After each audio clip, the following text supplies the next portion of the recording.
Bom dia. Bom dia, bom dia. Só esperar a galera entrar aqui para a gente começar a nossa aula.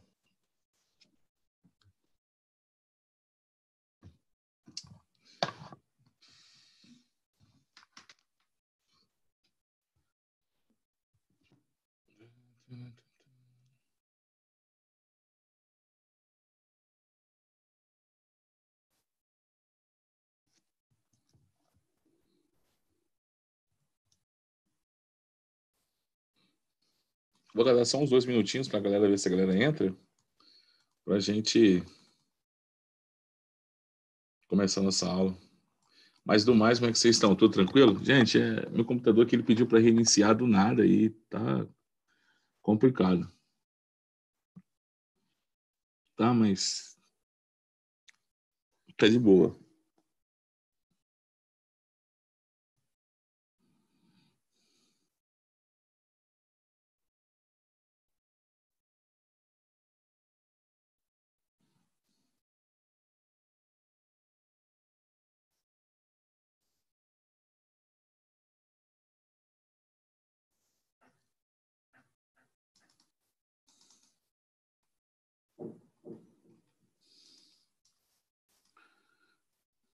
Vou pegar. Vamos abrir o livro de vocês aqui agora.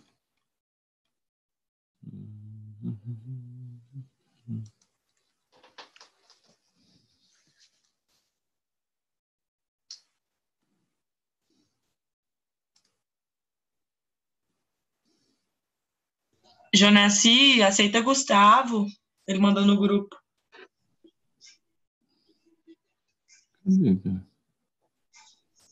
Tem 2 Gustavos, a Brenda também tá lá.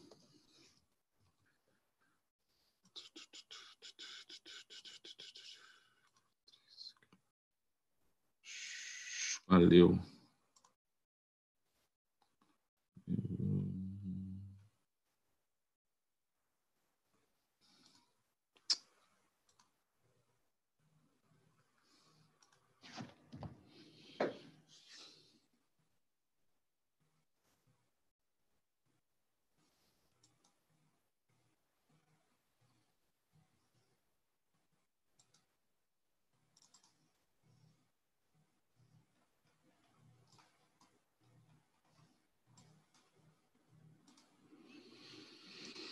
Eu acho que é isso aí. Deixa eu pegar rapidinho aqui. Pegar o meu slide.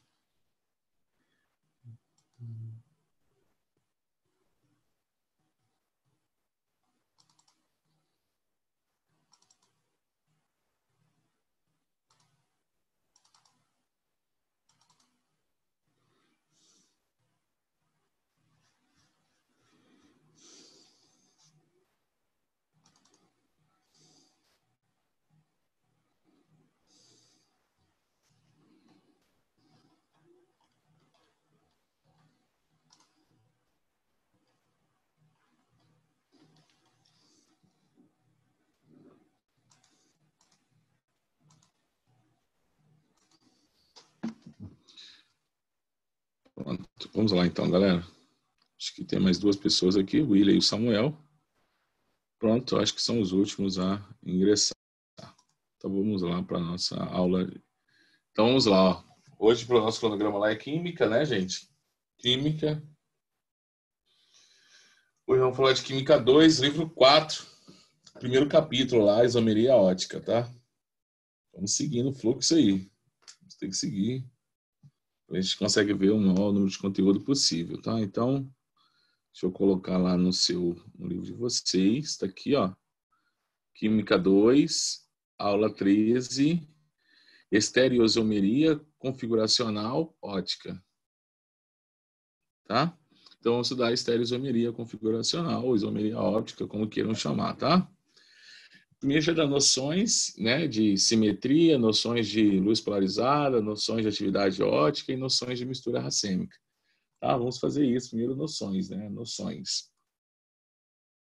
E antes de eu falar de luz, né, a nossa primeira ideia que nós temos que ter é de quiralidade e de simetria. A palavra quiral, não sei se a pronúncia se fala assim, mas vem de chiron, que significa dizer mão.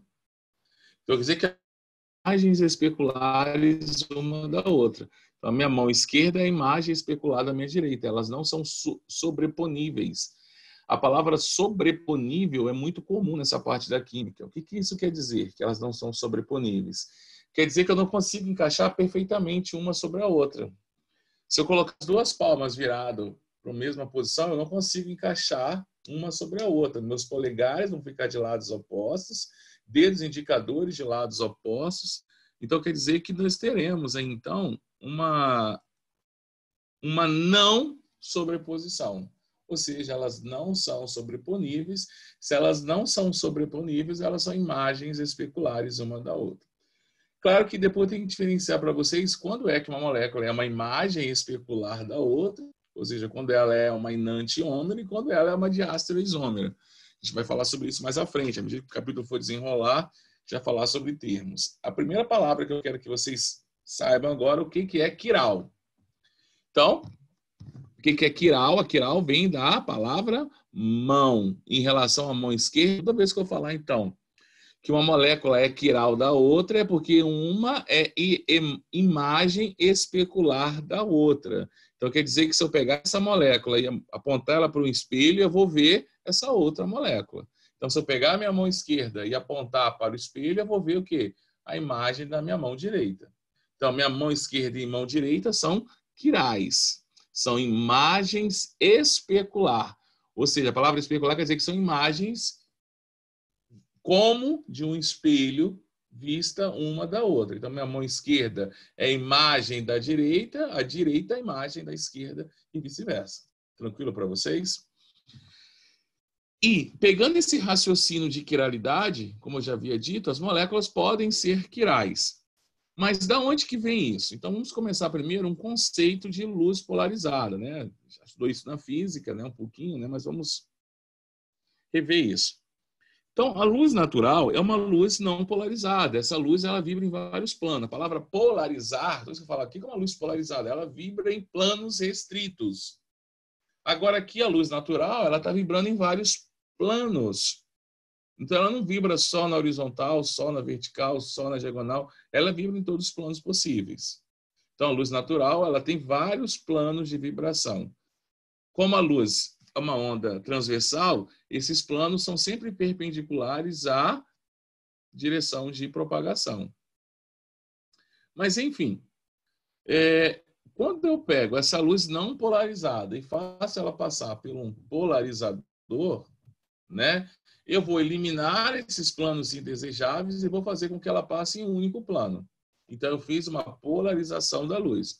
Vamos ver aqui na representação como é que eu fiz. Então, olha o desenho que eu tenho, vários planos de vibração, horizontal, vertical, diagonal.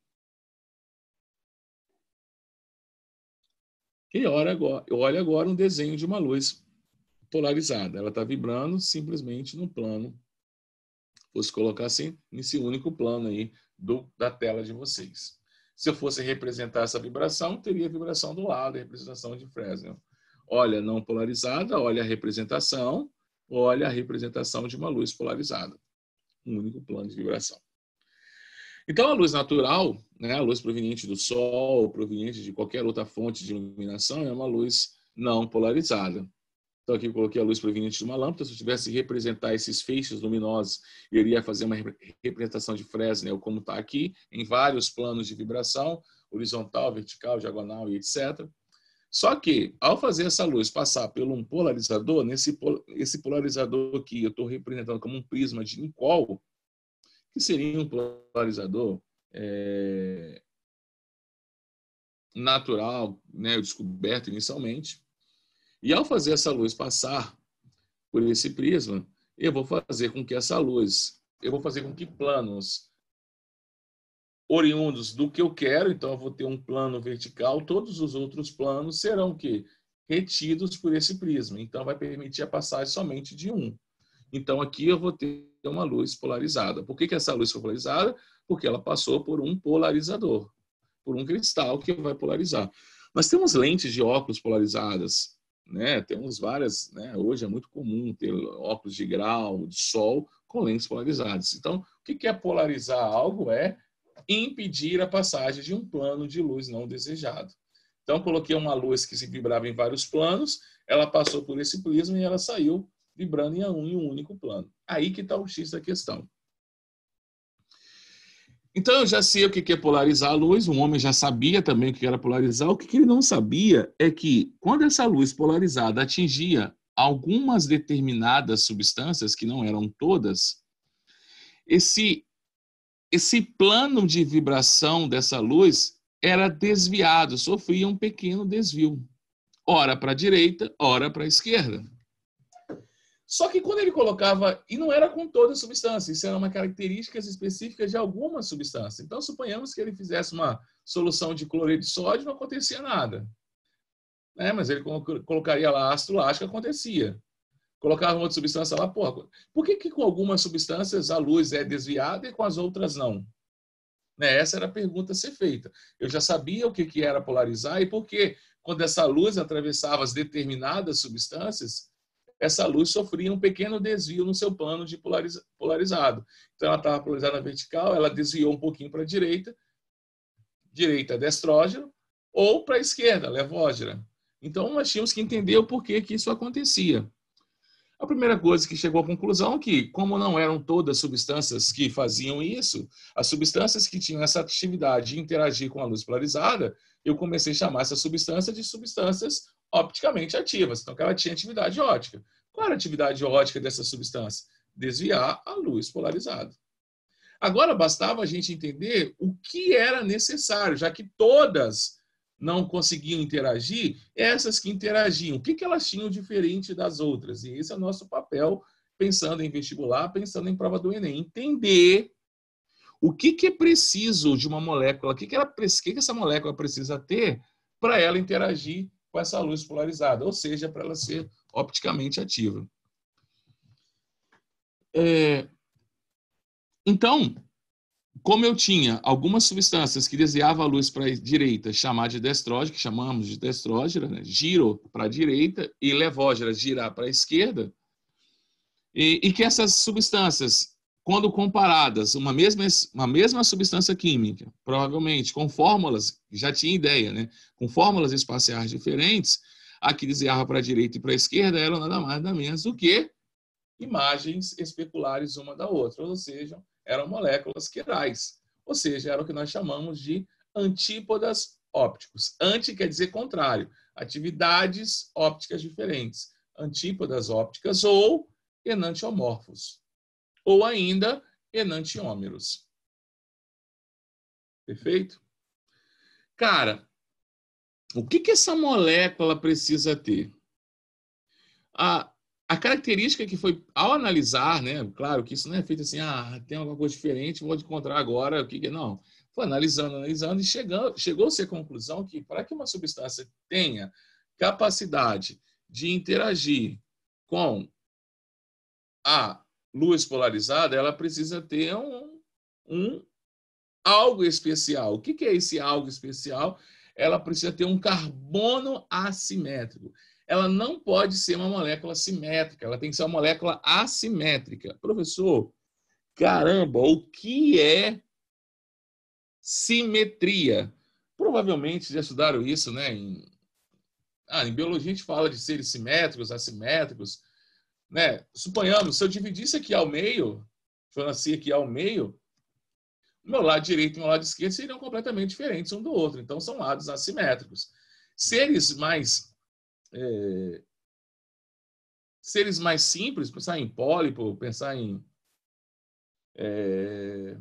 medusas, estou pensando em animais mais simples, eles têm vários eixos de simetria. Eu posso partir assim, diagonal, vertical, e não ter dois lados iguais. Nós que somos seres mais complexos, nós vamos perdendo a nossa simetria. Ou seja, se eu pegar essa molécula aqui, e dividir isso aqui,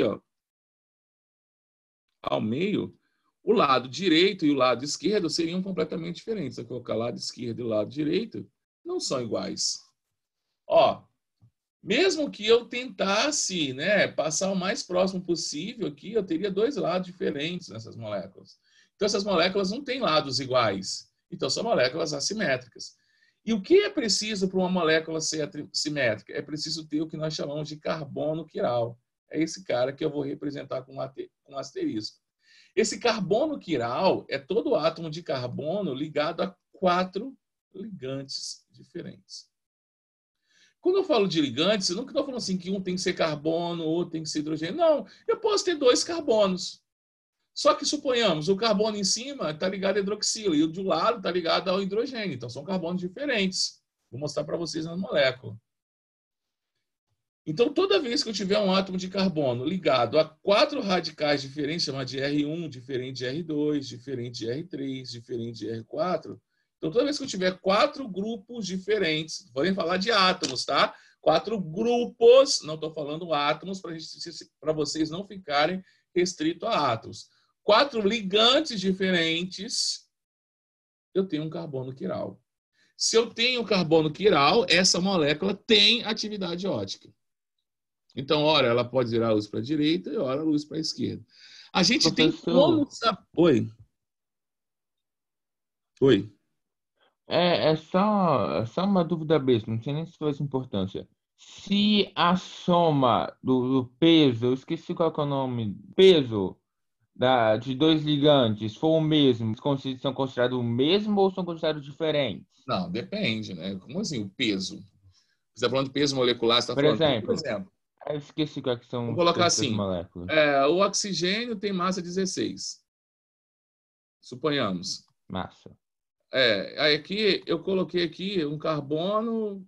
Como é que eu vou chegar a 16 aqui? O carbono é 12, tem que colocar alguém com 4. Sei lá, não vai ter possibilidade. 4, berílio, magnésio, alguém com 4. Berílio tem massa 3. Sei lá, vamos colocar Be e H. São diferentes, cara. A massa, a gente vai usar o número atômico para organizar a prioridade. Não sei se é essa a sua confusão aí, para eu saber se ela é destrógeno ou hidrógeno. Como eu disse, era uma pergunta besta. Eu imaginei como se o carbono quiral fosse uma balança. Não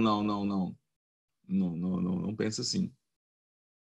Eu uso os números atômicos para eu indicar quais são os átomos de maior prioridade para eu saber se ela gira para a direita ou gira para a esquerda, entendeu? Se ela é R ou se ela é S. Tá? Mas isso aí é outra discussão mais à frente, um pouco mais aprofundada, voltada mais para nível superior. Eu uso esses números atômicos, como nós usamos na geometria. Lembra que eu usava o Z, né? Z ou E, que eu usava números atômicos para saber quem tem maior ou menor prioridade? Eu uso aqui também para eu saber se essa molécula é a R ou ela é a S. Tá? Mas aí outras... Não sei se vocês estudaram isso ano passado. Então, talvez eu deva estar muito específico do que vocês estudaram ano passado. Eu não sei se vocês fizeram isso. Né? Mas, quando tiver uma oportunidade de chegar nesse nível, eu comento com vocês. Primeiro, eu quero que vocês entendam o que é um carbono quiral. Um carbono quiral tem que estar ligado a 4 ligantes diferentes. Logo, para um carbono ser quiral, ele tem que ter uma hibridização sp3. Então, quer dizer que se eu olhar para uma molécula, aqueles carbonos que estão fazendo ligação dupla ou ligação tripla, eu já sei que eles não são quirais. Porque para ser um carbono quiral ou assimétrico, ele tem que estar ligado a 4 coisas diferentes. 4, não é 3, não é 2. Tá claro? Então, olhou para a molécula, aqueles carbonos que fazem ligações duplas, triplas, já descartam todos eles e só vão para aqueles carbonos que só têm ligações simples, que esses são os meus focos. Eu estou falando para nível médio, perfeito? Nível médio. Galera, se eu tenho uma mistura, uma solução, né? Não obrigatoriamente tem que ser uma solução aquosa, por isso que eu falei só solução. Se eu tenho uma solução, e nessa solução eu tenho quantidades equimolares, a palavra equi quer dizer que igual, então eu tenho quantidades equimolares, tanto do levógeno quanto do destrógeno, a luz, quando passar por ela, não vai desviar para lugar nenhum, Porque um causa o desvio para um lado, outro para o outro, quando sai não acontece nada. Né?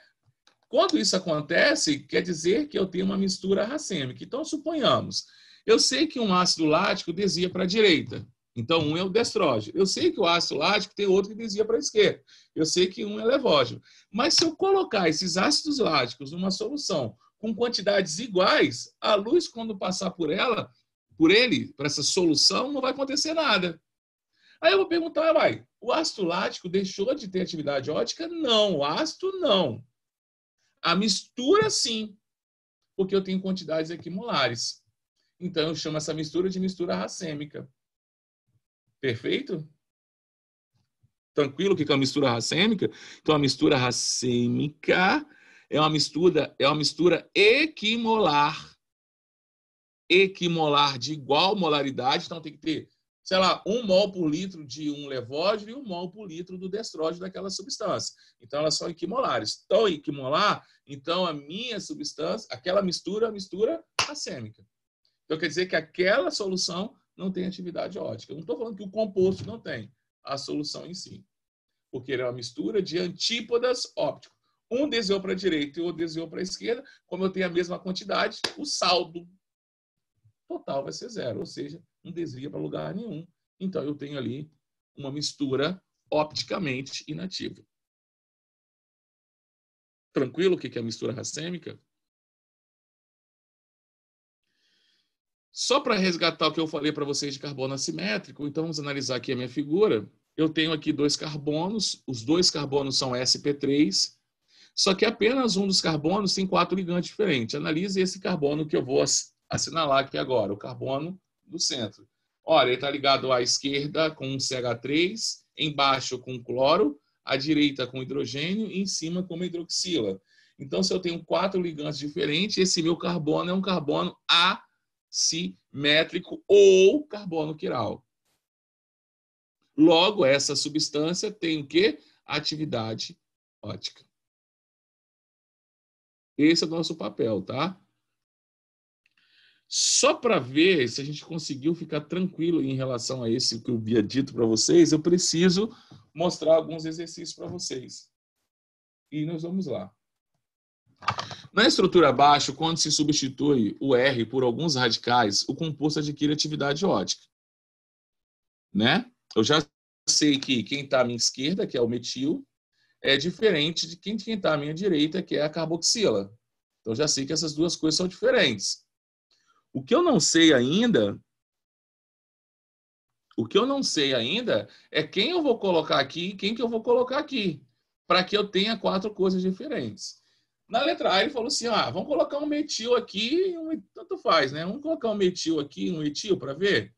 Se eu colocar um metil aqui, esse metil já é igual a esse, então não vai dar certo. Então, A não pode. B, se eu colocar um metil, já tem um metil de um lado, então aqui não pode ser metil, tem que ser outra coisa. Então, a B está fora. Se eu colocar um etil, dá certo? E um propil do outro? Dá certo. Então, vamos substituir. Olha, um etil, olha, um propil. Repare, aí você fala assim, professor, deixa eu apagar o que eu fiz aqui.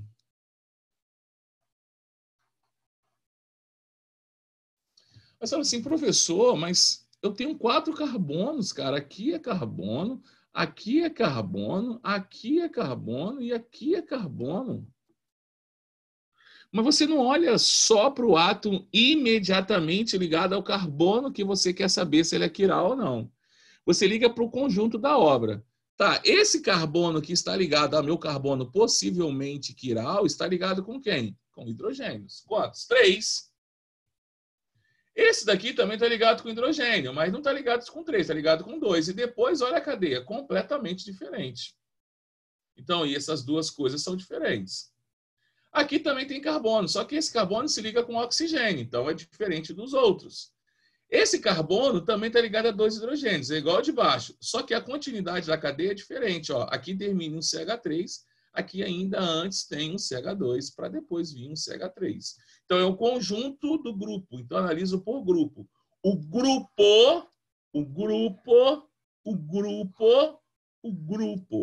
Então, eu tenho 4 grupos de ligantes diferentes. Por isso que eu não posso usar átomos diferentes. Eu uso sempre grupos de átomos diferentes. São grupos de ligantes diferentes. Foi claro? Estou sendo claro para vocês? Ei? Ei? Sim, sim. Sim? Sim. Eu sei que vocês provavelmente já estudaram essa matéria, mas é aquela questão de seguinte, né, bicho? Eu tô partindo do pressuposto que ninguém sabe de nada e eu estou iniciando do zero, tá? Então, ficou para a gente a letra C. Eu não vou fazer mais esse exercício aqui, não. Eu vou avançar um pouquinho. Deixa eu ir pro livro de você. Oi, pode falar. Vai disponibilizar esse material para gente no grupo? Tá, eu posso disponibilizar. É só vocês me lembrar de pedir, cara. Olha só, gente, cara, realmente está muito complexo para mim. Porque o que acontece? Quando vocês... Se você olhar meu horário lá, vocês veem meu horário lá, né? Cara, meu horário é complexo. Eu dou quase todo dia 4 aulas. Todo dia eu tô aqui de 8 da manhã até meio-dia dando aula. À tarde, eu tenho que atender as demandas lá do Emílio Marcelo Gomes, que agora as demandas aumentaram. No começo, a demanda estava um pouco mais lenta e tal, mas agora aumentaram. Então, tem que cumprir as demandas lá. E aí, eu peço até desculpa para vocês, que às vezes vocês mandam mensagem para mim e eu fico naquela questão que eu vou devolver e acabo não devolvendo. Então, se demorar um pouco mais de 24 horas, manda mensagem de novo, cara. Porque realmente está muito difícil eu conseguir atender. Está muito difícil, cara. Assim, os outros professores, não sei como é que está a carga horária dos outros, então tem professor que, por exemplo, tem momentos vagos entre uma aula e outra. Hoje mesmo eu liguei o computador agora 8 horas e não tive nenhum momento, tipo.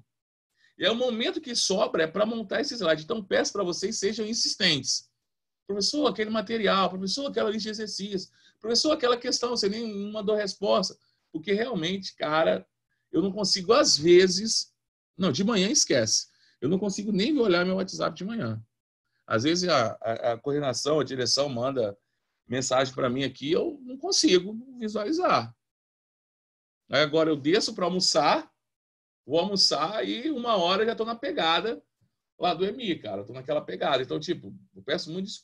Antes até eu podia mais, porque, tipo assim, lá no EMI eu chegava lá, passava um exercício, pedia para fazer o exercício, aí aqueles 10 minutinhos, 5 minutinhos entre um exercício e outro, eu sentava ali e respondia a galera. Estava pegando na mão agora, como é aqui, eu tenho que ficar toda hora aqui atendendo alguma coisa. E a demanda do outra escola, como? Eu não posso dizer não, né, gente? Meu horário lá é de 13 às 18. Claro que às vezes, né, por exemplo, hoje na quarta-feira, meu horário era normalmente até às 17, igual na sexta-feira, meu horário é até às 15. Então, eu cubro meu horário à risca. Eu não vou fazer nada, então eu estou cumprindo lá. Então, hoje, por exemplo, às 17 horas, eu encerro meu expediente. Mas eu estou indo lá você está trabalhando com o Google Classroom, estou indo para lá e atendo aluno. E como eu sou coordenador lá também, eu atendo, ligo para aluno, ligo para pai, resolvo problema disso, problema daquilo, problema de acesso. Tendo que alfabetizar alguns alunos do interior que estão com dificuldade para baixar aplicativo, para fazer isso, para fazer aquilo. Então, gente, a minha demanda aumentou muito. Então, eu peço desculpa àqueles que estão pedindo questão e eu não estou dando a devolutiva. Eu vou tentar fazer na medida do possível. Passou mais de 24 horas, manda mensagem. Não, professor, eu aqui, esqueceu de mim. Eu peço isso, eu não vou ficar com raiva. Eu não quero que você fique com raiva de mim pela demora do meu retorno. Tá? Porque, realmente, a carga de trabalho aumentou e muito devido a essas demandas que estão surgindo. Então, insistam lá para mim, lá no WhatsApp, manda no privado, assim, essa questão do slide, você pediu, professor, manda um slide para mim, eu tenho um slide de isomeria para vocês. Professor, aquela lei de exercício lá, manda para mim, que você falou que ia montar, que até me ajuda, às vezes eu anoto aqui, mas às vezes eu desço, minha agenda fica aqui em cima, e é uma loucura, tá? Eu sou meio complexo, e trabalhar assim, a gente precisa de ter O certo era você ter uma secretária, né? Que aí anotava tudo, você tinha que fazer e falava ao Jonaci, olha, tem que atender fulano de tal hora, fulano de tal, ó, tem pedido de fulano de tal hora, entendeu? A gente não tem, tá muito complicado. Mas está acabando isso. Chega no final. Por isso que eu falo que eu prefiro, né?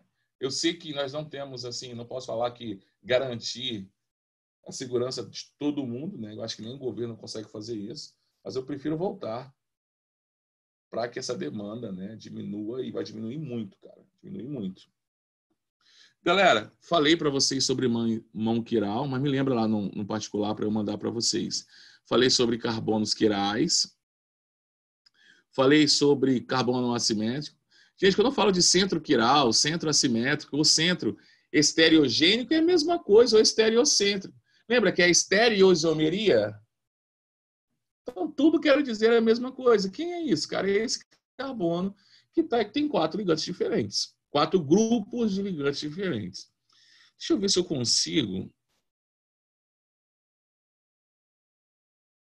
Deixa eu ver se eu consigo. Aqui, tá? Lembra aquela figura que eu fiz para vocês da luz polarizada? Então, aqui eu tenho uma fonte, que é uma luz não polarizada, ela passa pelo polarizador. Lá eu mostrei o polarizador antigo, o prisma de Nicol, passa. Essa luz é polarizada. E ao passar por uma amostra de uma substância que tem atividade óptica, ela pode desviar isso para a direita ou para a esquerda. A gente, inclusive, tem como calcular esse ângulo de desvio. Ali no superior, a gente calcula quantos graus que vai desviar. A gente consegue saber isso. E a gente consegue saber também a concentração de uma substância de acordo com os graus de rotação. Então, a nível superior, a gente consegue fazer várias análises com isso. Nível médio, o que a gente precisa saber para o Enem? O que é, aonde que está, quantos tem. É isso que a gente precisa saber. Tá? O que eu falei lá, tá aqui também.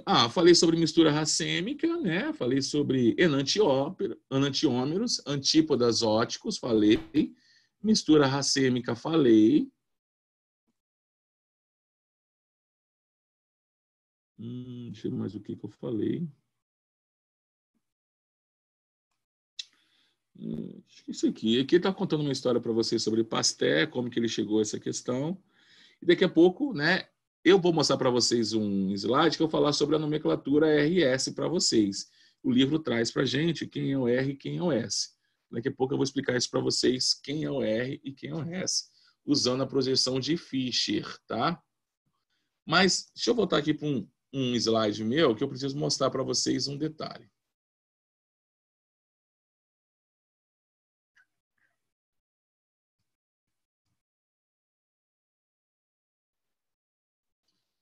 Não sei se eu já mostrei para vocês, mas deixa eu adiantar aqui.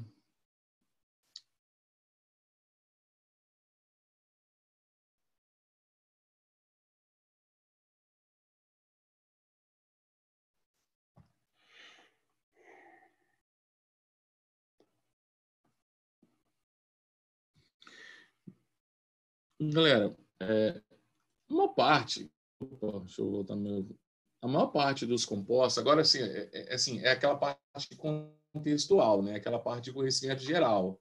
Não ficar tão aprofundado no científico e saber para que eu estou usando isso. Depois a gente volta para a parte científica. A gente vai ter outra aula essa semana, a gente volta para terminar aquela aula e fazer algumas questões do Enem, uma ou duas, que não tem tempo de fazer muita também, não. A gente pergunta assim, professor, e muitos alunos às vezes me perguntam, professor, para que eu vou estudar isso? Hoje, sim, alguns de vocês sabem assim, vou estudar isso porque eu preciso fazer a prova do Enem, né? Então, tá aí, às vezes não sabe nem para que conhecimento de vivência, de cotidiano. E por que também a Rússia inventou a vacina, fulano de tal, por que não tem, por que essa demora para legalizar um medicamento, por que essa demora para legalizar uma vacina e tal, por que isso? A Organização Mundial de Saúde, ela preconiza várias etapas para toda a criação de medicamento, para toda a criação de qualquer substância utilizada como medicamento, seja ela medicamentos nutricionais, seja ela medicamentos alopáticos, seja homeopáticos, seja utilizados para imunização, seja qualquer tipo, tem várias etapas. Então, etapa primeiro para criação, inovação, etapa de teste in vitro, in vivo, teste em humanos, fazendo controle, um grupo de controle, depois teste em humanos, um grupo maior, para depois assim, a liberação. E por que disso tudo? Na década de 50, década de 60, né, ainda quando as coisas ainda... parece que é meio complicado, mas as coisas precisam dar muito errado para que se tenha uma organização.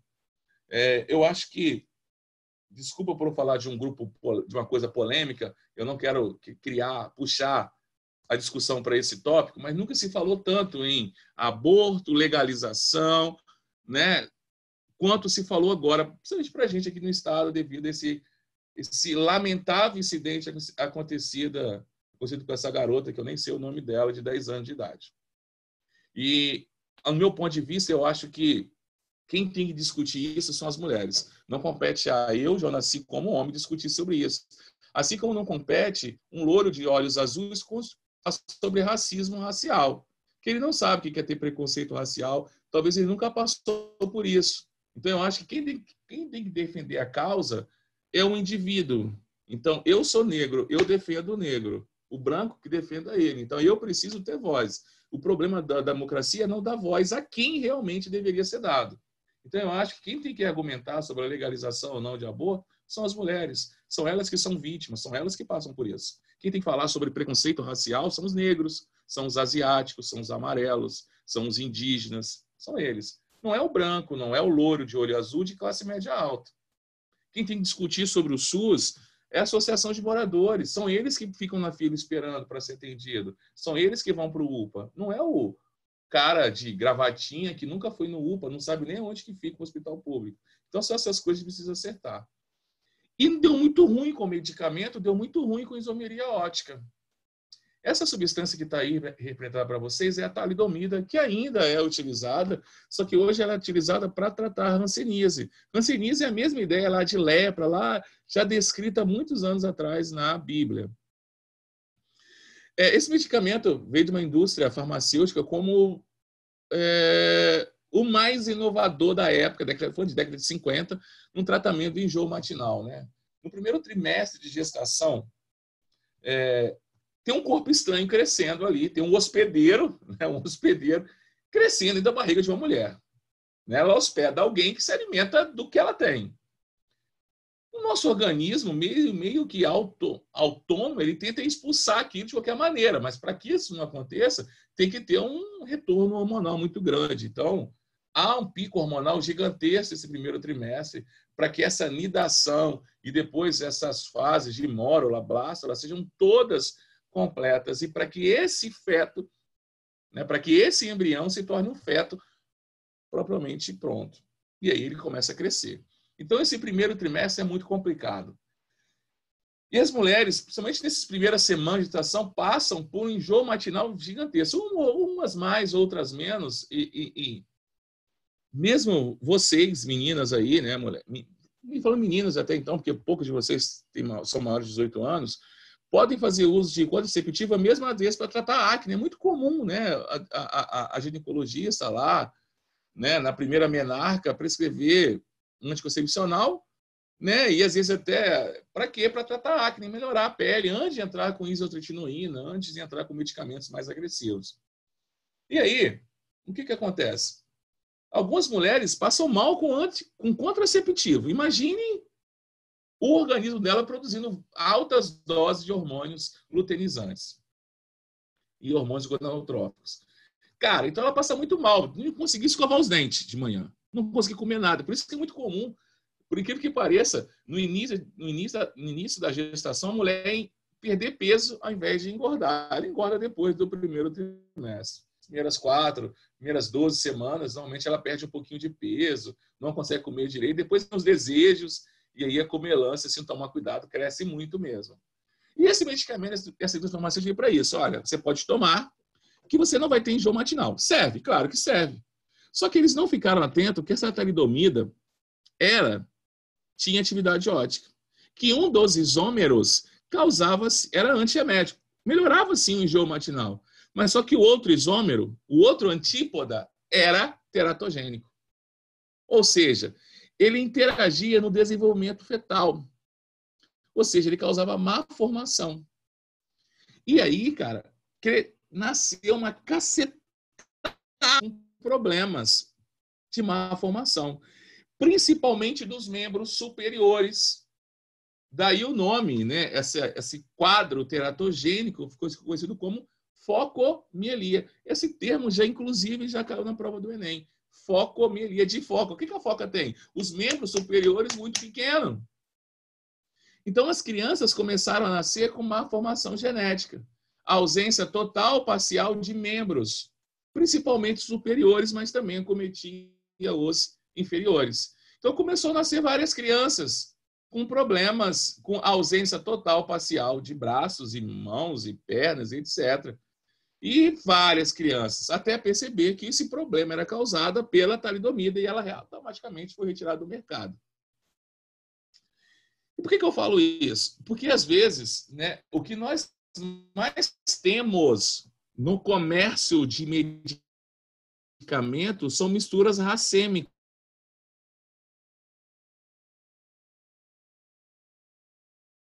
Ação terapêutica nenhuma. Talvez pode até ter ação tóxica ou teratogênica. Por isso que, durante a gestação, não é recomendável que a mulher tome nenhum medicamento sem consultar o médico. E na ausência, na impossibilidade de consultar o médico, consultar o farmacêutico. Falar, eu tomo esse medicamento que estou com dor de cabeça, eu posso tomar esse dipirona, esse paracetamol, qualquer coisa. Você jamais, porque você talvez, né, cara, você pode estar causando ali uma má formação fetal daquele seu embrião, daquele seu feto, dependendo da idade, né, que tem aí. Cara, várias crianças. Claro que essas crianças depois, né, hoje já são todas adultas, né? Hoje não se usa mais, mas é por isso o cuidado que se tem para legalizar um medicamento. Ele tem que passar por todas as etapas. Porque dificilmente é muito caro, gente, eu produzir uma substância que tem atividade óptica que só tenha um antípoda, que ou é só o levógeno, ou é só o destrógeno. É muito difícil. Normalmente, quando eu sintetizo os dois juntos. E para fazer o processo de separação de antípodas ópticas é muito caro. E aí aumentaria muito o custo desse medicamento. Como a produção não é caro, mas o desenvolvimento tecnológico para eu criar o medicamento custa muito caro.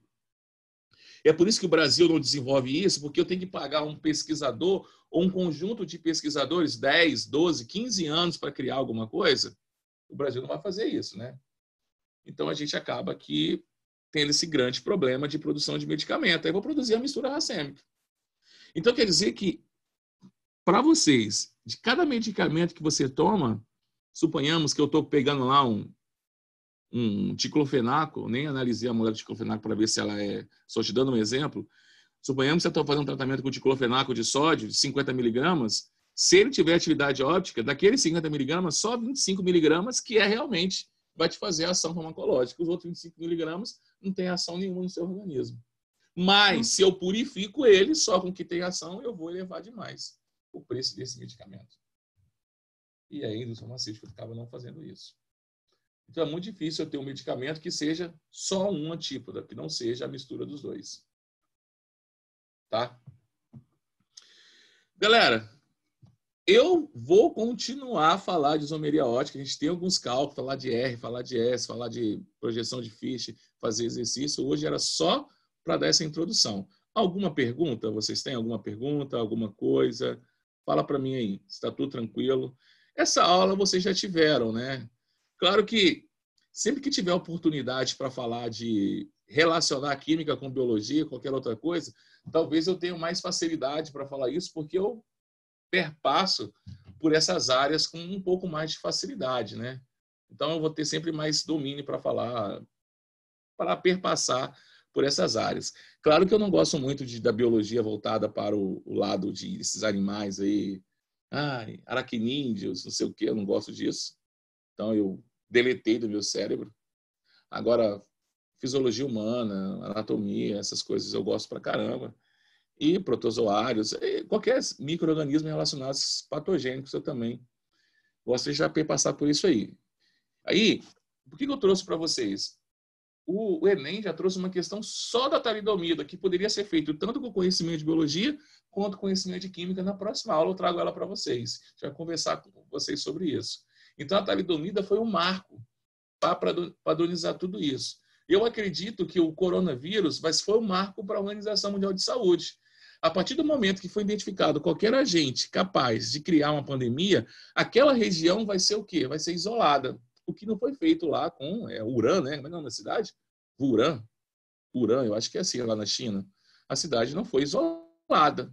né? O comércio continuou e isso fez com que essa doença ficasse espalhada pelo todo o nosso planeta.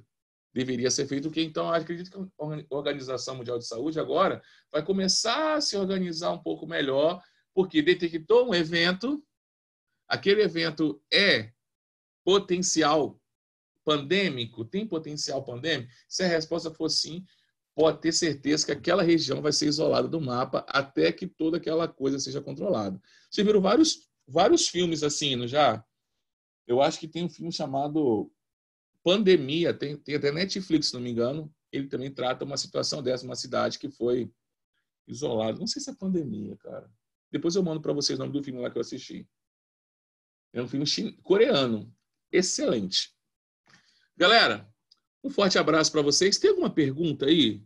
Querem falar alguma coisa? Tá de boa? Gente, eu não quis levantar o problema de aborto, não, tá, gente? É uma discussão boa para vocês aí que gostam de fazer redação aí. Tá? Galera, ó, um forte abraço, tamo junto. Desculpa por me alongar um pouco mais, às vezes eu me empolgo, me chama atenção também, tá? Para parar no horário. Mas nós atrasamos um pouquinho também hoje. Um forte abraço. E domingo tem Neymar na final, tá? Pode crer? Domingo tem Neymar na final. Vamos ganhar esse negócio aí. Fui. E eu não quero Neymar. Ô, Gustavo, não quero Neymar qualquer um, não, tá? Quero Neymar contra o Bayern. Quero isso aí. Tá? Neymar contra o Bayern. Quem é Lewandowski? Não é ninguém, não. Um pra cima, passar igual o rolo compressor. O moleque merece isso aí. Valeu. Fui.